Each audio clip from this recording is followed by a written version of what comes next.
What's up, guys? NBA Talk. It's been a while. I think it's a week or more since I uploaded a video. This is my five teams, five best teams who did great in the offseason, in my opinion, who improved very, very well in terms of depth, star power, just pretty much did a very good damn job overall, the best.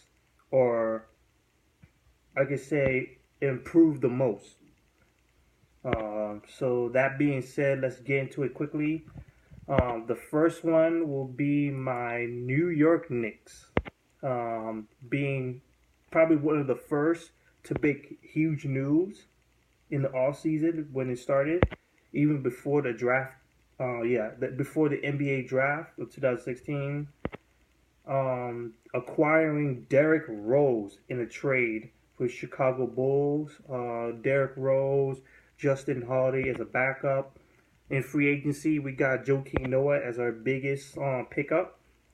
Courtney Lee, a good shooting range. You got Brandon Jennings coming off the bench as well. A couple of signees from all overseas, including one from a draft pick rights.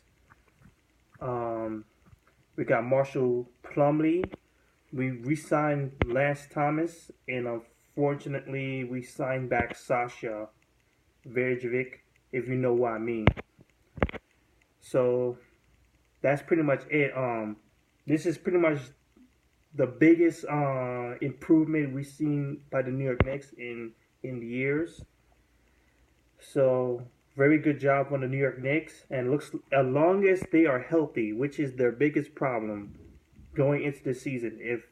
If they can stay healthy, especially Derrick Rose and Joakim Noah, who are coming off of injury-rigged seasons, they can go far for sure, and they can continue to move on in the future.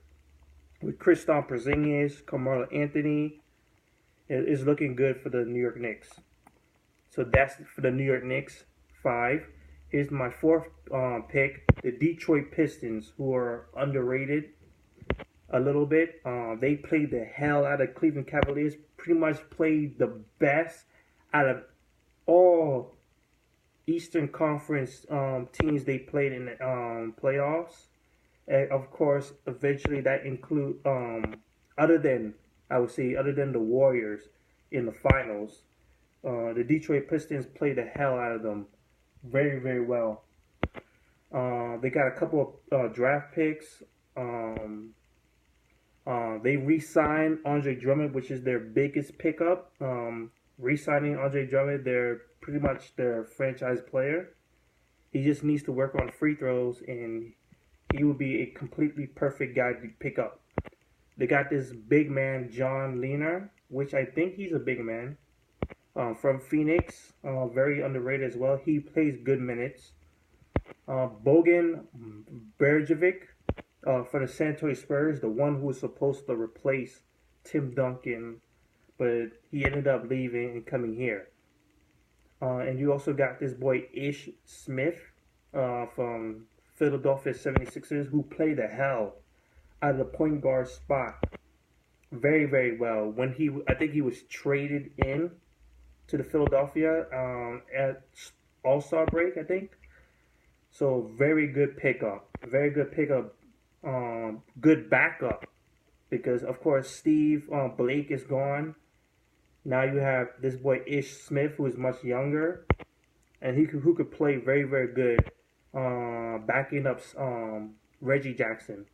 Very good. And that's pretty much it. Other than Cameron Bairstow from Chicago. A very good ramp up of the Detroit Pistons bench, especially the front court wise. Very good from them. So that's my fourth pick. My third pick is Minnesota Timberwolves. Probably their biggest pickup is the acquiring services of Tom Thibodeau, the good defensive coach, former Chicago Bulls head coach, who got the team to multiple playoffs. I think at one point got them to an Eastern Conference Championship playoff team against the Miami Heat at the time. Been the number one defensive team at one point. Just fantastic having him with all this great talent. Zach LaVine, Carl Anthony Towns, Andrew Wiggins, sorry. It's going to be fantastic with this athletic team. You also got this boy Chris Dunn, number 5 in the number 5 in the draft, coming off the bench for Rick Rubio, or might be a replacement for Rick Rubio in the near future because of all these trade rumors for him. Free agency, you have this boy Cole Aldrich for the Clippers. Big time center pickup. Good thing because Pejovic, injury prone. We don't know what's going to happen to him. He probably won't get traded.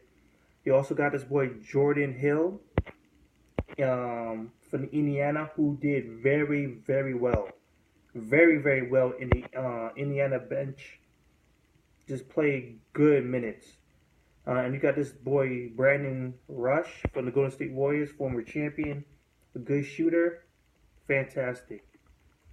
So I can see the Timberwolves in 1 or 2 seasons making the playoffs for sure. They're going to be a tough team to beat. And I would even say the Golden State Warriors might have a problem.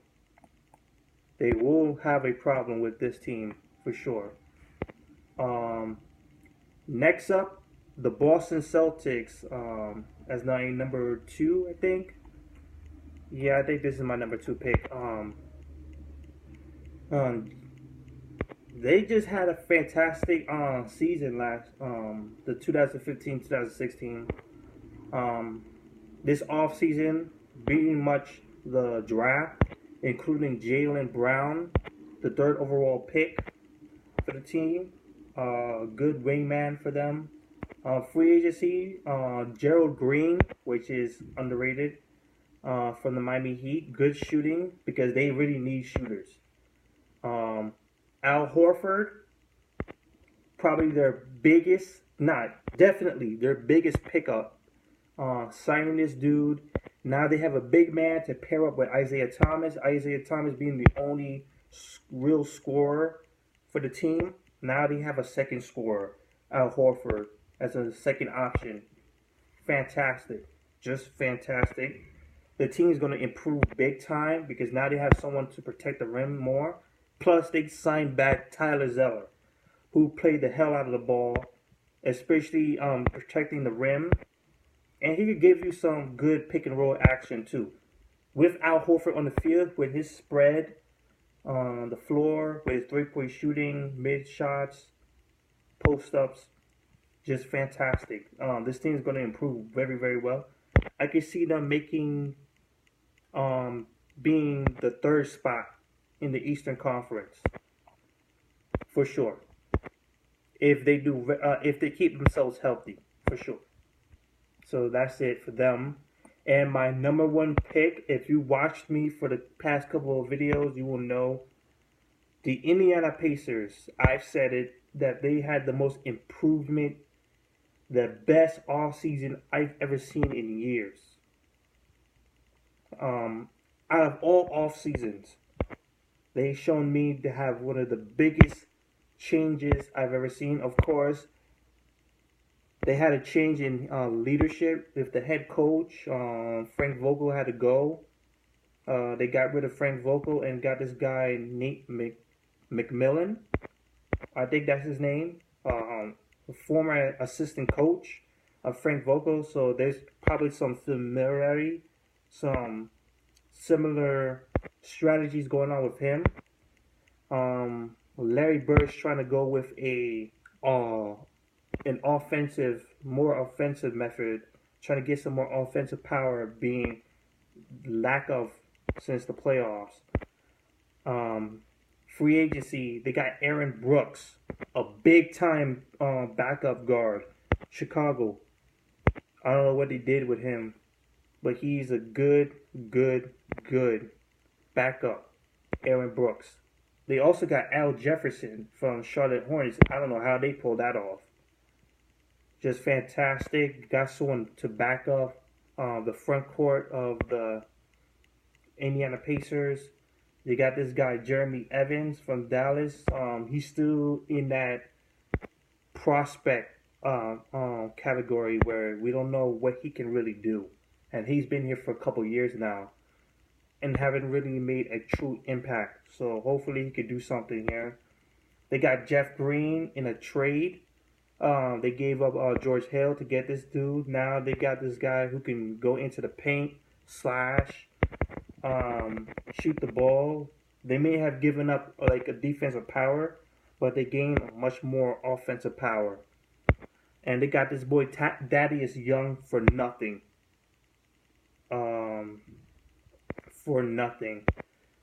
From Brooklyn. So now they got another big man who can produce very, very well. Indiana, Paul George finally get the support he needs, and they're going to make a huge push, and I can see them. I can see them being number 2 in the Eastern Conference, for sure. And maybe make the Eastern Conference championship. But I just think that Atlanta, well, not Atlanta anymore. Toronto Wizards, they're gonna make some noise too, being they're very experienced in the playoffs, being multiple times in the playoffs. So that's something. So that's it for me. New York Knicks, Detroit Pistons, Minnesota Timberwolves, Boston Celtics, and Indiana Pacers. That's my best top 5 teams that I have in this offseason. Next video is going to be the worst. So stay tuned.